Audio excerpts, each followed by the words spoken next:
Il-Qorti Kostituzzjonali wissiet kontra proċeduri legali li jintużaw bħala dik li referit għalija bħala fishing expedition.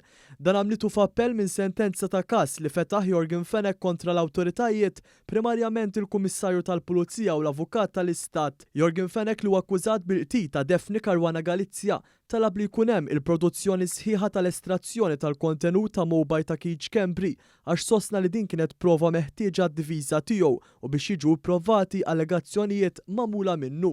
Filwaqt li l-ewwel qorti preżeduta mill-imħallef Lawrence Mintoff laqet it-talba ta' Fenech, il-Qorti Kostituzzjonali kellha fehma differenti u laqet l-appell li sar mill-Avukat tal-Istat.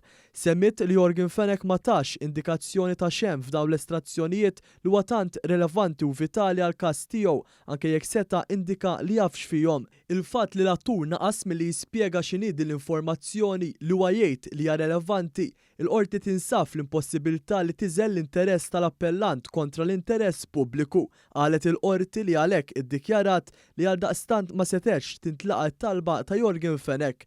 Il-Qorti Kostituzzjonali hija preżeduta minn 3 imħallfin.